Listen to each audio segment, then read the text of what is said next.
भगवती बड़ी प्रसन्न है महाराज, और व्यासपीठ से खूब फूल बरस रहे हैं। बहुत आनंद हो रहा है, बहुत आनंद हो रहा है।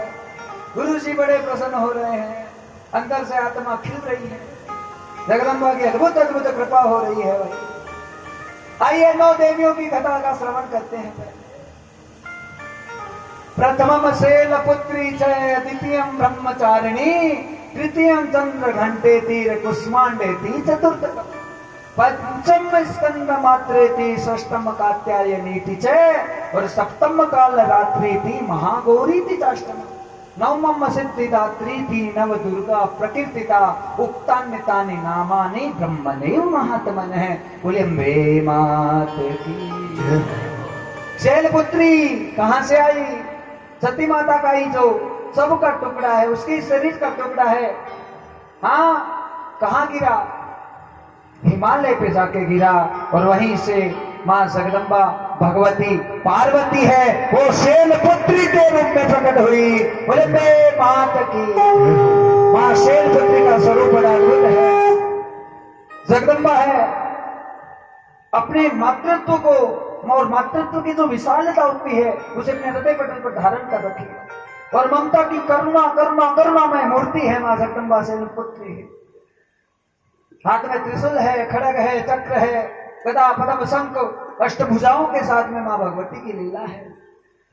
और नवरात्र पहला आता है तो मां शैलपुत्री की पूजा की जाती है, और शैलपुत्री की पूजा है उसमें खीर का बड़ा महत्व है। मां भगवती को खीर बड़ी प्रिय है। शैलपुत्री का जो विवेचन है वो इसी प्रकार से दक्ष की कथा पूरी जुड़ी हुई है।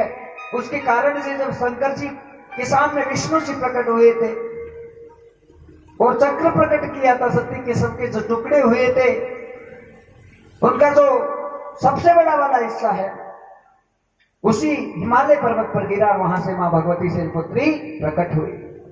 दूसरा स्वरूप ब्रह्मचारिणी का, कि उसी पार्वती ने जब भजन करना प्रारंभ किया नारद जी के कहने से, और कठिन तप किया है 3000 वर्षों तक, भूखी प्यासी रही, लेकिन उद्देश्य केवल शिव है। जीवन में लक्ष्य बने, हमेशा बड़े बने, छोटे छोटे तुच्छ तुच्छ लक्ष्य मत बनाओ, और लक्ष्य एक ही होना चाहिए, मेरो तो गिरधर गोपाल दूसरो ना कोई, मारो सामरो मारो सामरो। मीरा को पूछा कि तुम्हारा सामरा कहाँ है?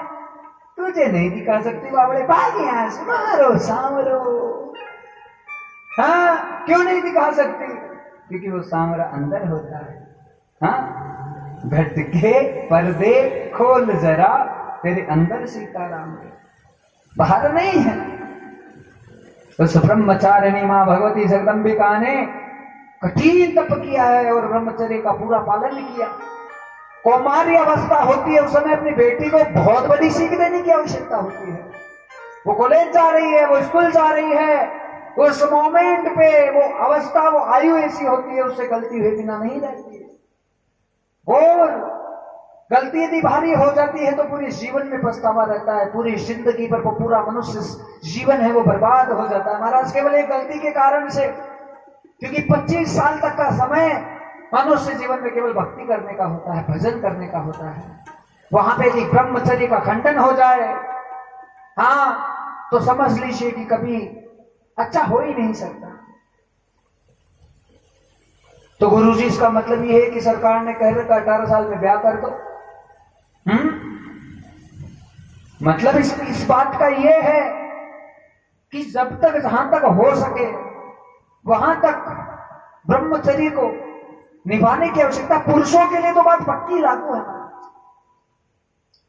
21, 22, 23 जितना भी है, जो भी है 25 औसत है, लेकिन यदि इस हिसाब से माने तो 18-20 साल तक तो अपने आप को एकदम सुरक्षित और केवल भगवान की भक्ति में लगाना चाहिए।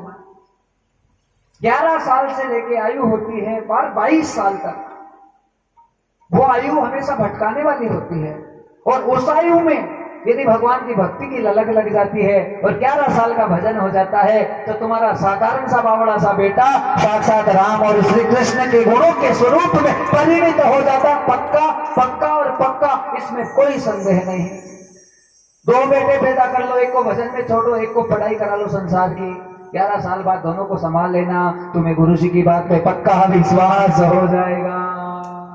हाँ, लेकिन इसका मतलब ये नहीं है कि हम गुरुकुलों में या दूसरी जगह हम बच्चों को हवाले कर दे, क्योंकि गुरुकुलों की स्थिति बेहद विचित्र है हमारे। कहाँ पढ़ाई हो रही है, भाई कौन सा बस होता ले भाई महाराज के पास संस्कृत पढ़ा जाए अपना टाबर ने पर बेटा हालत देख सो दे यार, तो रो कार्ड काम चाहिए बेटा, कहीं पढ़ाई हो रही नहीं हो रही। सबकी बात नहीं है, कई कई गुरुकुल महान भी है जहां पे बहुत नियम है, शक्ति है। आज के 25-30 साल पहले तो बहुत ज्यादा शक्ति थी गुरुकुलों में, मार मार के सारे संस्कृत के श्लोक याद करा देते थे मार। और अब किसी बच्चे को मार दे तो पुलिस आ जाए, सही है गलत है? हाँ, तो फिर गुरु जी क्या करें?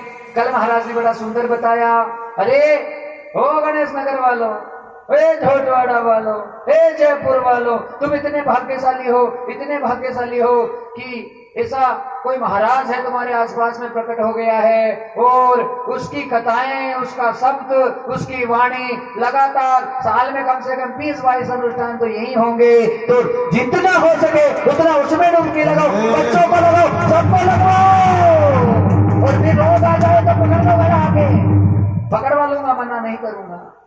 और ऐसा नहीं आ जाए तो आके गला पकड़ लो, तुमने बोला महाराज मेरे से हो ही नहीं सकता। सब मामला सही हो जाता है। धर्म की राह पे चलते हैं, मुश्किल आएगी, शुरू में दिक्कत आती है, क्योंकि धर्म का मार्ग कठिन होता है, कांटों का मार्ग है। लेकिन एक बार चलना शुरू कर दिया तो कांटे कितने ही भारी हो महाराज, ताज नजर आने लग जाता है। हाँ, आज लीला मां जगदम्बा की और ब्रह्मचारिणी के रूप में आई, ब्रह्मचर्य का पालन किया 3000 वर्षों तक, इसलिए मां ब्रह्मचारिणी के रूप में पूरे ब्रह्मांड में प्रसिद्ध हो गई। मां भगवती ब्रह्मचारिणी की पूजा करना एक योगी के लिए, हाँ एक मुनिंद्र के लिए, नवरात्रों में इस ब्रह्मचारिणी का जो दूसरा दिवस आता है नवरात्रि का, यदि हमको भक्ति चाहिए, भजन चाहिए और भक्ति के मार्ग में आगे बढ़ना है तो हमें मां ब्रह्मचारिणी से निवेदन करना चाहिए, जो वेदों की पुस्तकों को अपने हाथों में विराजित है, शंख की ध्वनि करती है, आनंद कराती है। तृतीयम चंद्र घंटेति, चंद्र घंटा, माथे पे चंद्र सुशोभित है और घंटे की ध्वनि मां जगदम्बा के पास में सुशोभित है। ये कहां से प्रकट हुई कि जब महिषासुर का मर्दन करने का समय आया था, उस समय मां चंद्र घंटा, देवताओं के जितने तेज तप पर उनकी भक्ति थी उसके द्वारा मां चंद्र घंटा प्रकट हुई। हाँ, और उसने उस दुष्ट महिषासुर का वध कर दिया, सारी शक्ति ली थी। भगवान विष्णु ने चक्र दिया था, शिव ने त्रिशूल दिया था, ब्रह्मा ने खड्ग दिया था, इंद्र ने अपना वस्त्र दिया था, यमदूत ने अपना काल दंड दिया था। वहां को इतना सारा सामान लेके गई थी, क्या छोड़ती? हाँ, अब तुम भी तो नहीं छोड़ती हो ना, 500 का नोट लेके बाजार जाती हो तो 1 रुपया नहीं लेके आती वापस। ये महात्माओं की स्तुति है। भाई शॉर्टी तो जोरदार है, पर थोड़ा कम कर दो भैया। और पटाने में तो पूछूंगा तो दुकानदार भी, भाभी जी मुझे नहीं लगता भाभी जी आप पहली बार आए हैं, एक तो बार तो आगे शायद यहाँ पे, हाँ अब तो आई ही नहीं है, लेकिन हाँ इधर से हाँ गई तो एक बार आई थी, कैसे जैसे सोचता। देखो भैया अब लास्ट देखो, मैं तो वो भी बहुत होशियार है, पहले से 200 एक्स्ट्रा बताता है। आपको लगता है कि हाँ मैंने 200 कम करा दिए, बस वो मन की संतुष्टि हो जाती है। महाराज वो तुमसे ज्यादा होशियार है, घाटा खा के 1 रुपया भी देने वाला नहीं है। बोलो अम्बे मात की। लेकिन ये स्वभाव होना भी चाहिए, 1-1 रुपए का महत्व है जीवन में। हाँ, और देखो 2-4 कंजूस काटा है ना, धा भर तो ये बात काटी, हाँ बना रुपया गिना महाराज की नहीं। अरे भाई धन सब कुछ नहीं है, पैसा सब कुछ नहीं है, लेकिन पैसा बहुत कुछ है। सब कुछ नहीं है लेकिन बहुत कुछ है, क्योंकि कुछ भी होगा तो धन से होगा। कहने का मतलब है फिजूलगर्जी मत करो। महीना में 2 बार पुचका खा लिया 20-20 40-40 का तो चल गयो। आलू की टिकिया दोनों बना दो महाराज, बन गया। महीने में 1 बार भोग किया, होटल में गए, खान पान किया, चाटन चुटन हुआ, कोई दोष नहीं है। लेकिन तुमने रोज हाथ डाल ली कि होटल वाले भाई साहब भी तुम्हें जानने लगे, आओ आओ ये तो हमारे परमानेंट कस्टमर है। हाँ, तो फिर भाई साहब की जेब खाली हो जाती है। ऐसा काम नहीं करना। मां चंद्रघंटा आई, महिषासुर का मर्दन हुआ, कुष्मांडा के रूप में 4था अवतार मां भगवती का। मां कुष्मांडा जब ये धरती इसका प्रारंभ हुआ, और कल बताया था कि कृष्ण राजा का जो स्वरूप सबसे पहले परिणित हुआ, उसी रूप में मां कुष्मांडा प्रकट हुई है। बोले कुष्मांडा मात की। चौथे नवरात्र में कुछ से पूजा करना, दुर्गा से पूजा करना बहुत बड़ा महत्व है महाराज। दीपक जलाएं, नैवेद्य का भोग लगाएं। मीठा मां जगदम्बा को बड़ा प्रसन्न करने वाला है। घी का भोग लगाएं, दूध का भोग लगाएं, शर्करा का भोग लगाएं, शक्कर का भोग लगाएं। केला माँ को, मौसमी माँ को, कल भी बताई थी चीजें। हाँ, अनार माँ को बड़ा प्रिय है, और नारियल है माँ को बड़ा प्रिय। तो माँ कुष्मांडा प्रकट हुई, और कुष्मांडा ने क्या किया? जिसके बेटा ना हो, बच्चा ना हो, बालक से संबंधित समस्या हो, नवरात्रि का जो 4था नवरात्र आता है, उस दिन माँ कुष्मांडा की विशेष पूजा अर्चना करनी चाहिए। और माँ का जो 20 मंत्र है, ओम ऐं ह्रीं क्लीं चामुंडाय विच्चे, या केवल ओम, हाँ, उसका जाप करें। उससे माँ भगवती की कृपा है। वो चाहे तो हो, आपके भाव हो, भावना हो, जैसे हो।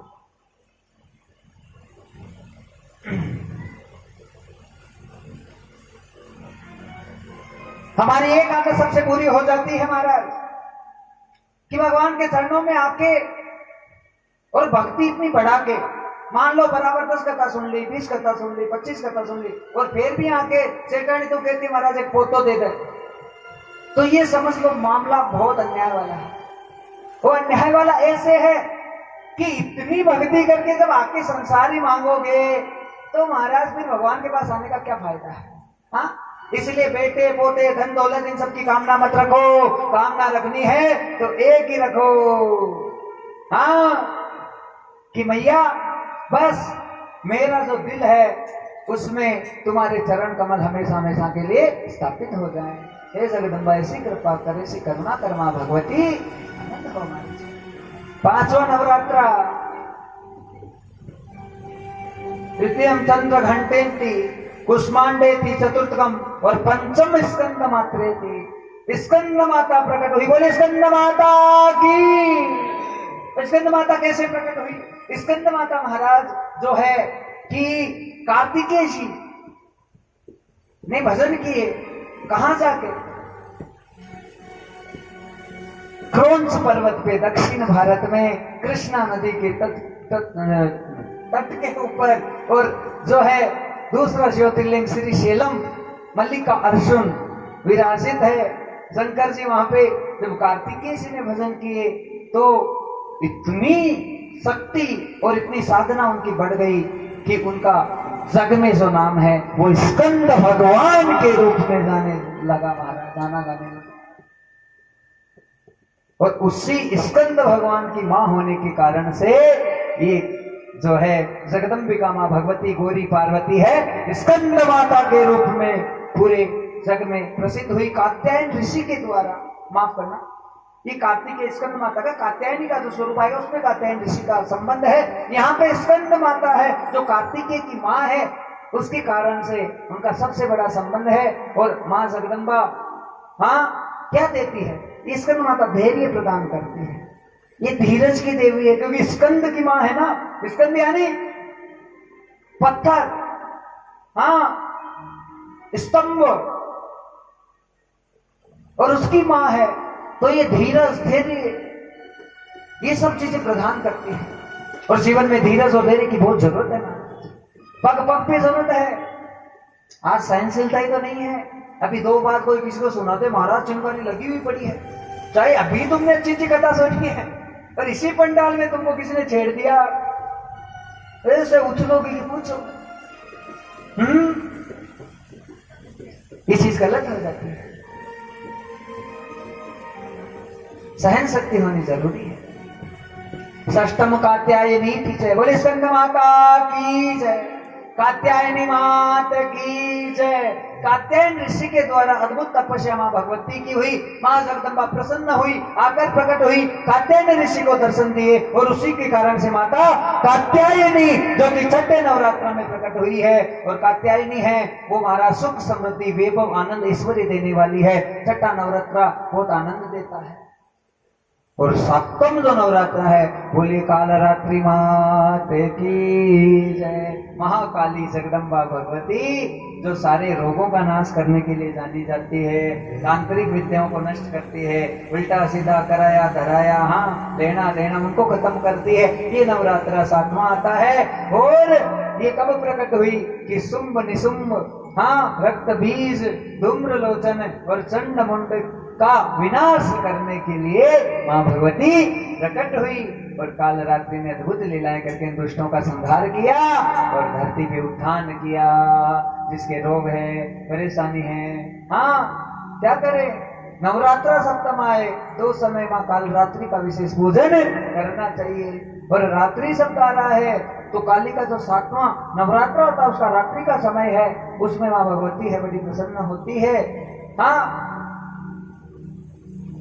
चलते ही तुम्हें किसी की ईर्ष्या हो गई, दिलो मारो भाई तो आगे बढ़ रहे कौन बढ़ रहे, तो बस उल्टा सीधा तंत्र मंत्र टोना टोटकाई की देवी काली है। हाँ और काली को प्रसन्न कर ले तो भाई किसी को भस्म कर दो जाए। पर ऐसी सोच इस गुरु जी के सामने बैठकर तो कभी दूर दूर तक प्रकट नहीं करनी है कि दूसरे का किसी का जीव मात्र का इतना सा भी नुकसान करे। अरे तुम्हारा चाहे लाख नुकसान हो जाए हो जाने दो, जो कर रहा है वो भरेगा अपने आप, एक दिन आ जाएगा मत से। मारवाड़ी बोलती थोड़ी सी हाँ अपने आप आ जाए वो दिन, टेंशन मत लो बात। पर बस विश्वास भगवान पे रखो, अपने द्वारा कोई कुकृत्य कोई गलत काम नहीं करना चाहिए। और 8वीं देवी महागौरी के रूप में प्रकट हुई जगदम्बा पार्वती। तब करती करती काली पड़ गई तो शंकर जी ने गंगा जल दिया और उसे स्नान करने के लिए कहा। जैसे मां भगवती ने स्नान किया तो महाराज एकदम टकाटक गोरो रूप हो भाई एकदम हाँ, और मुंडो चमके लगो और जैसे ही सुंदर स्वरूप हुआ तो महागौरी के रूप में मां जगदम्बा का 8वां अवतार ये प्रकट हो गया है व्यासपीठ से। जगदम्बा बहुत ऐश्वर्य देने वाली है, बहुत सुख समृद्धि शांति ऐश्वर्य आनंद और हृदय की शांति भक्ति भाव भावना सब प्रदान करने वाली माँ का जो नाम है वो महागौरी है। बोली महागौरी मात की। 8वां नवरात्र हुआ और 9वां जो नवरात्र है मां भगवती सिद्धिदात्री जो कि अभी प्रकट नहीं हो रही है। अभी 8 देवियों को प्रकट कर दिया, एक देवी को रोका, थोड़ी सी कथा बाकी है उसके दर्शन करें और लास्ट में सारी अष्ट सिद्धि और 9 निधियों को यहाँ व्यास गद्दी से महाराज प्रकट करने वाले हैं। हाँ हाँ हाँ सही है। अरे गुरु जी कौन सा जादू का खेल दिखाता ना, खेल नहीं है, ये भक्ति है भावना है। जिस भाव से भजते हैं उस भाव में भगवान आते हैं। तो अभी मां सिद्धिदात्री हम सबकी सिद्धियों को पूर्ण करने के लिए आनंद करने के लिए 9वें स्वरूप में प्रकट होगी। उससे पहले कुछ कथाएं बाकी है उनका श्रवण कर लें। गौतम ऋषि को गौहत्या का पाप लग गया। ये शिव महापुराण की बहुत बड़ी विस्तार वाली कथा है जहां से त्र्यंबकेश्वर महादेव प्रकट हुए। गणेश जी के रूप में गाय प्रकट करती थी नकली वाली, लाठी से मारी नहीं थी लेकिन फिर भी मर गई। गौतम ऋषि को गौहत्या लग गई। ब्राह्मण सारे आ गए, मारो गो हत्यारा गो हत्यारा गो हत्यारा। कहते हैं गौतम ऋषि पूरे ब्रह्मांड में घूम गए, जितने देवता थे सबको मना लिया, जो यतन और जतन करना था मेरी माता जी सब कर लिया। हाँ ये क्या है, कथा सुनाने का भाव है। बोलो ना श्री राधे। एक कथाकार होता है, वो कलाकार से कम नहीं होता।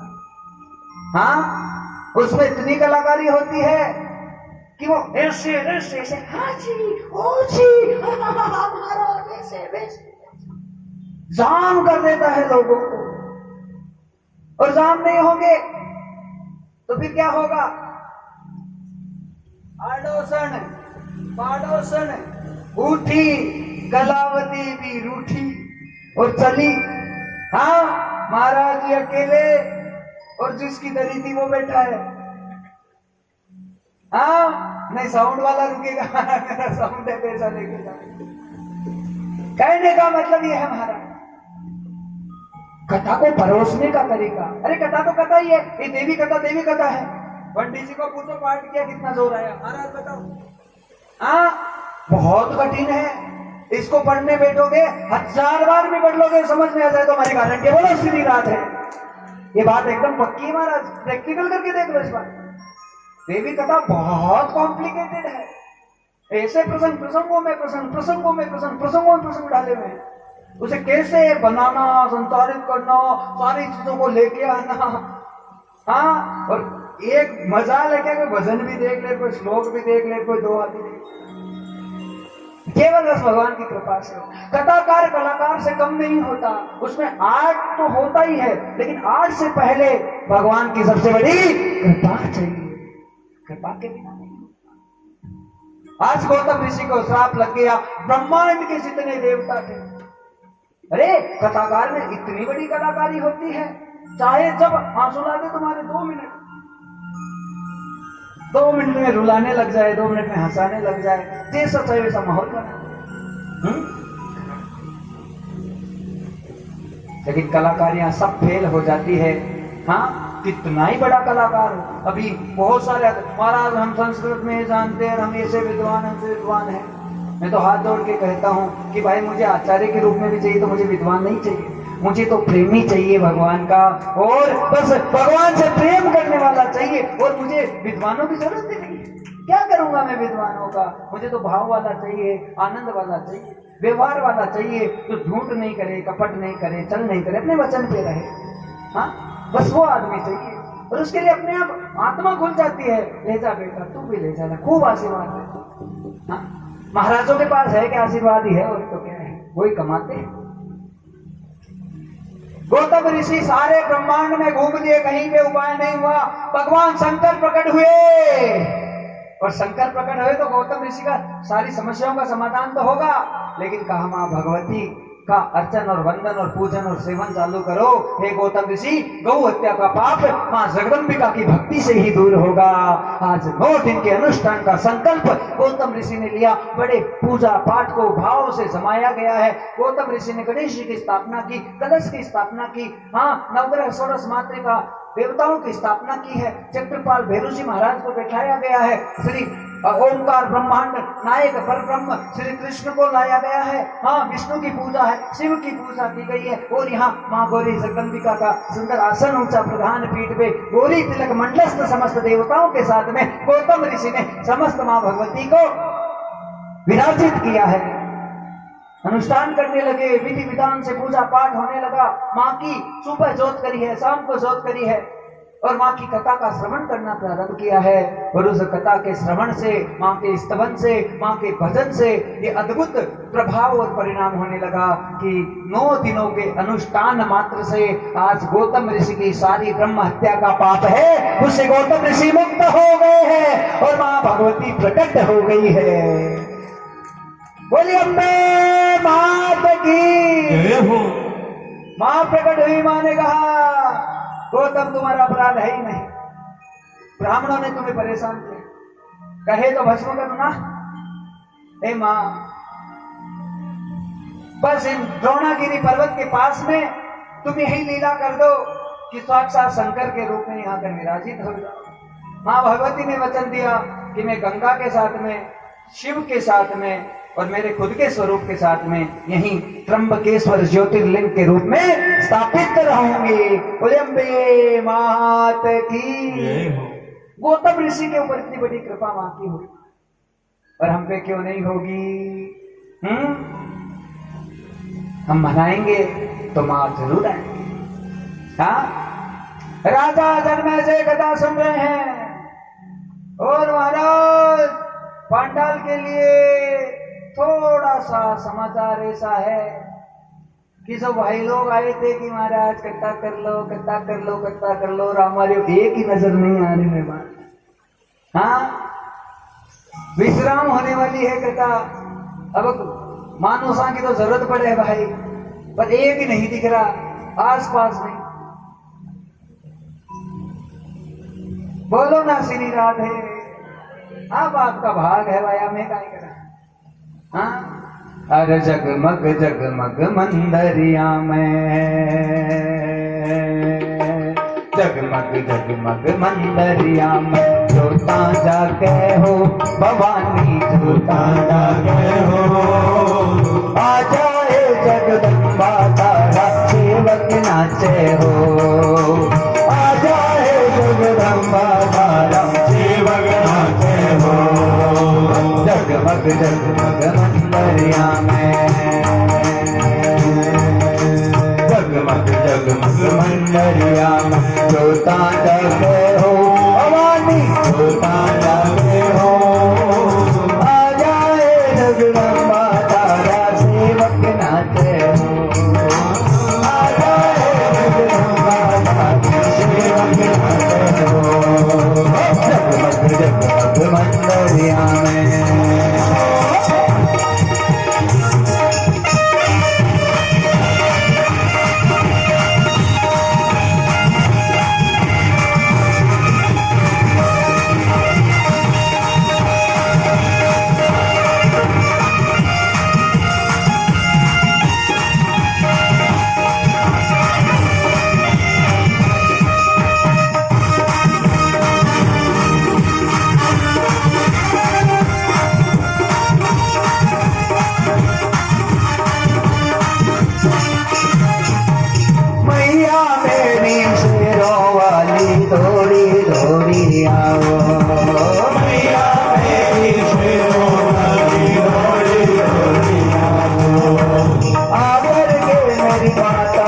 तो आके गले लगाओ, आकर के मेरी माता, तुम आके गले लगाओ। भक्त नाचे गावे माता, भक्त नाचे गावे माता। ढोलक बाजे हो भवानी, ढोलक बाजे हो। आ जाए जगदम्बा तारा, सेवक नाचे हो।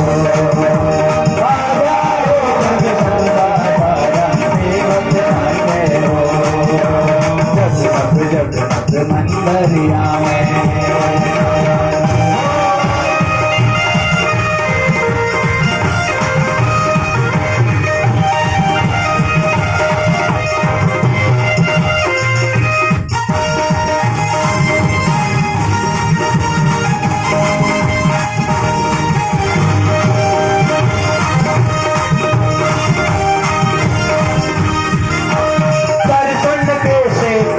भवानी ना जानो तारी सेवा, दर्शन कैसे करो भवानी ना जानो तारी सेवा।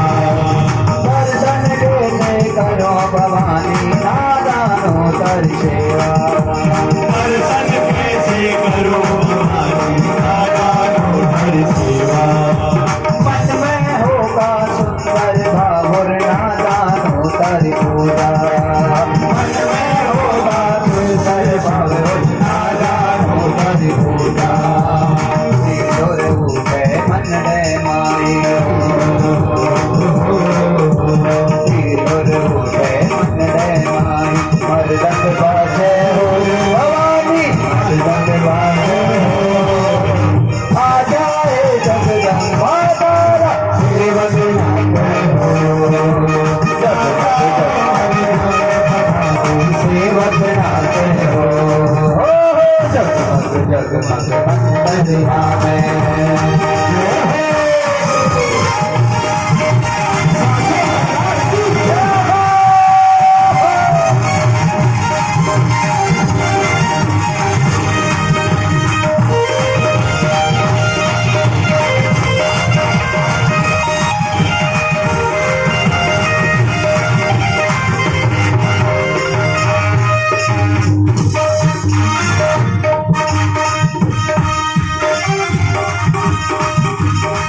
जगमग जगमग मंदिरिया में जगमग जगमग मंदिरिया जोता जागे हो भवानी जोता जागे हो आ जाए जगदम्बा तारा सूरज नाचे हो जगमग जगमग मंदिरिया में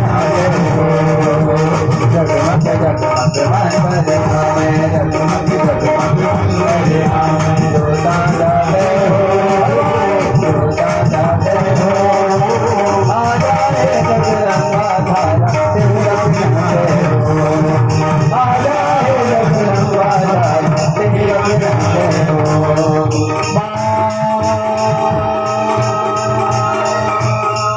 मेरी माँ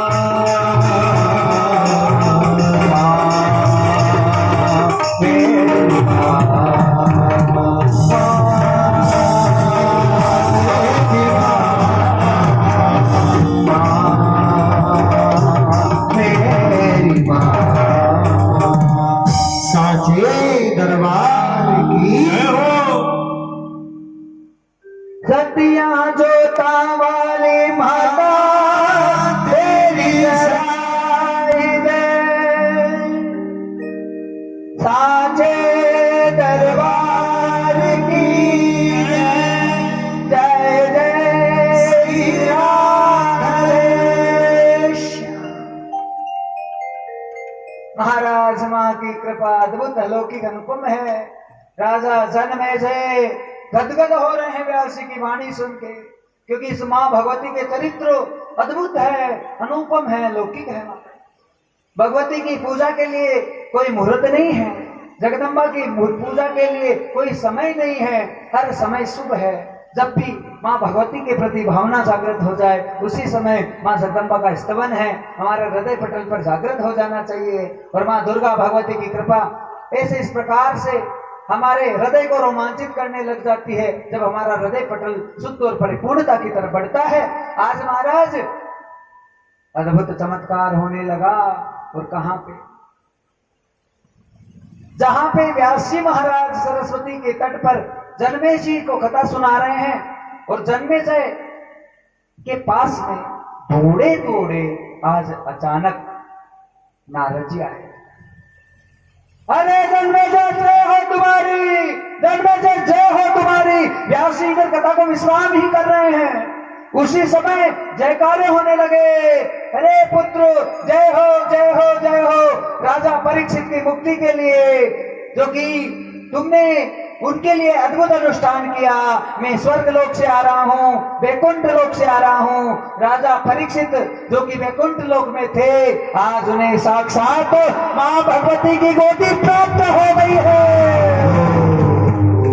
ये घोषणा होने लगी जन्मेजय के पास में नारद जी के द्वारा। और इतनी प्रसन्नता हुई, इतनी प्रसन्नता हुई। ये देवी कथा का चमत्कार है भक्तजनों। कितनी भारी परेशानी हो, कितनी भारी समस्या हो, मुझे तुम्हारा नहीं पता तुमने किस भाव से कथा सुनी है। और जिसने 9 दिन बराबर हाजिरी लगाई है वो मेरी आंखों से दूर भी नहीं जा सकता कभी। ये भी पक्की बात है। जिसने शुरू से लेके आखिर तक बैठा है, कौन कौन बैठा है, इतनी ईमानदारी से हाथ खड़ा करना, झूठा मत करना, नहीं तो गलत हो जाएगा। शुरू की आरती भी देखी, लास्ट की भी देखी, 9 दिनों तक बराबर। अब सारा ही हाथ नीचा होगा है, एक भी नहीं है ऐसा। बोलो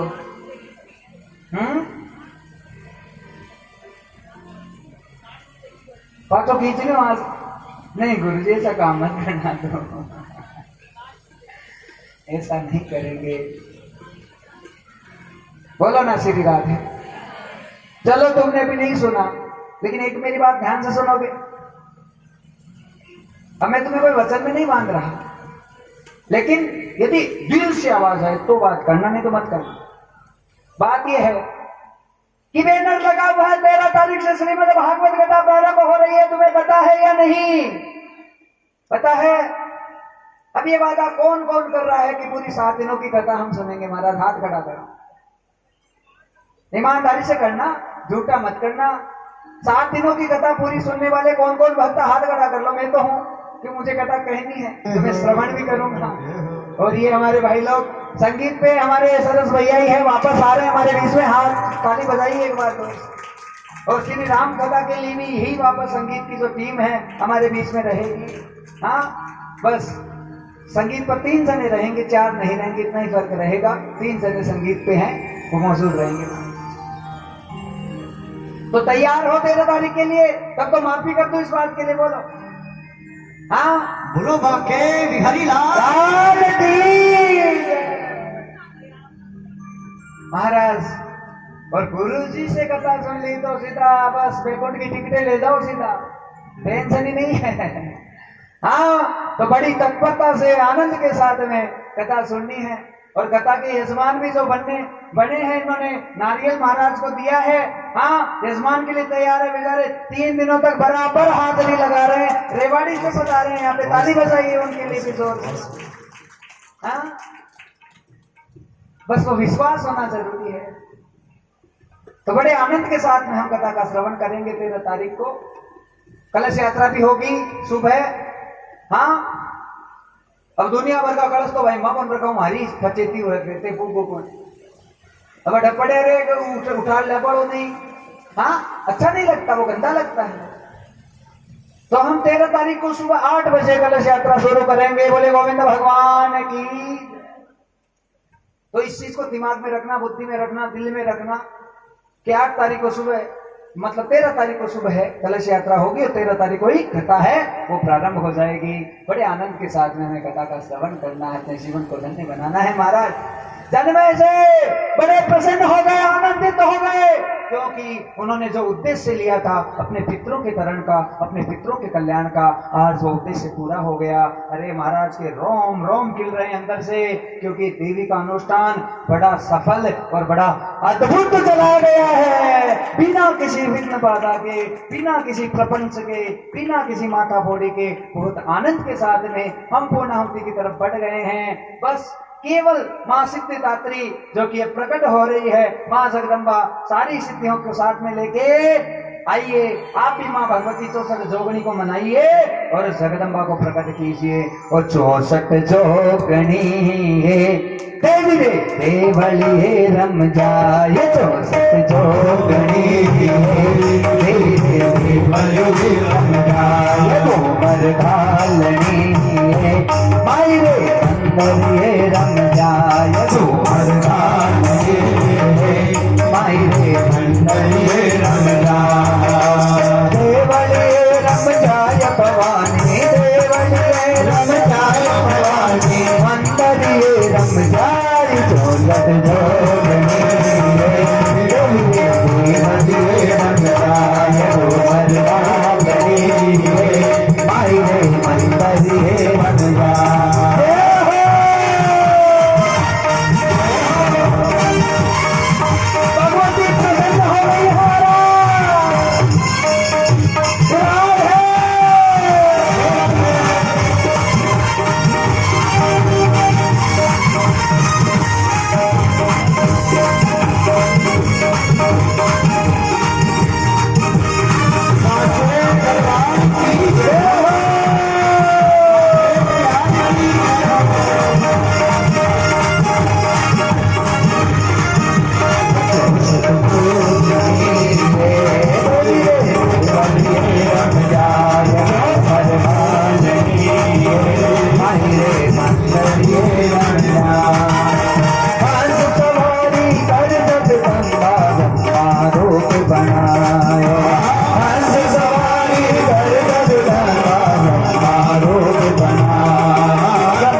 सवारी कर जगदम्बा शक्ति रूप बनायो। सिंह सवारी कर जगदम्बा शक्ति रूप बनायो। शक्ति रूप बनायो मारी माता शक्ति रूप बनायो। शक्ति रूप बनायो मारी माता शक्ति रूप बनायो। रामचंद्र जी करे स्तुति। रामचंद्र जी करे भक्त मंडल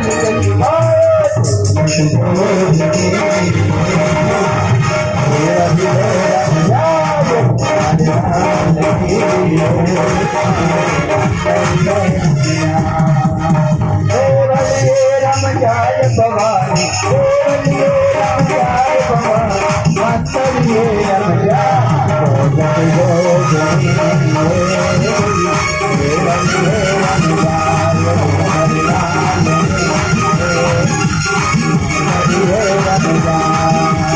मोरलिया बोले रे पवन मोरलिया बोले मोरलिया बोले रे पवन मोरलिया बोले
और महाराज मां सिद्धिदात्री प्रकट हो गई अष्ट सिद्धि नो निधि को लेके। जय हो दरबार की ध्वनि हो गई और सरस भैया को हंसी आ गई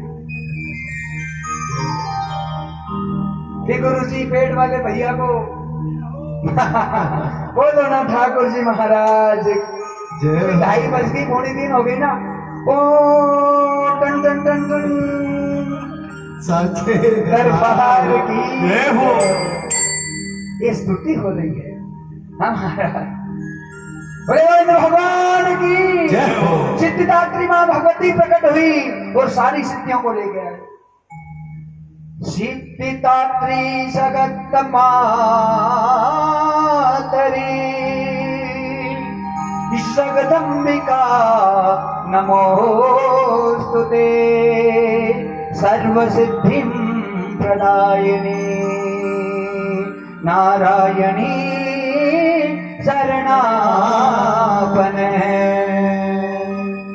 महाराज यही लीला मां भगवती ने की है सिद्धिदात्री के रूप में। आज इसी अद्भुत भागवत के पंडाल में मां भगवती प्रकट हो रही है।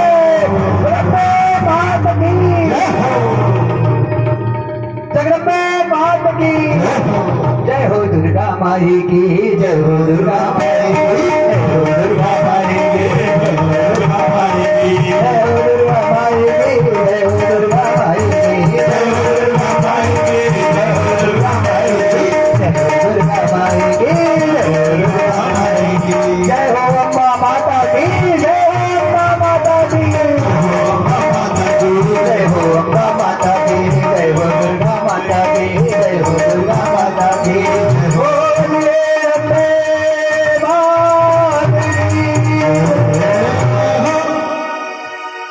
सारी सिद्धियों के साथ में मां भगवती प्रकट हुई है और नवम तो नवरात्रा है। आज उसके विश्राम का समय है। बड़ा ही आनंद रहा। मां भगवती की करुणा और कृपा समस्त भक्तों पे बरसती रही 9 दिनों तक और सब पर अद्भुत आशीर्वाद रहा। और गदगद वाणी के साथ में जैसी ही वाणी मां भगवती ने प्रदान किया व्यासपीठ पर बैठने के बाद में उस वाणी के द्वारा हमने अद्भुत श्रवण किया महा भगवती का, जगदम्बा का। और दूसरा, आप जितने श्रोता थे बड़े ही प्यार से, प्रेम से, पूरी भावनाओं के साथ में कथा को ग्रहण किया है।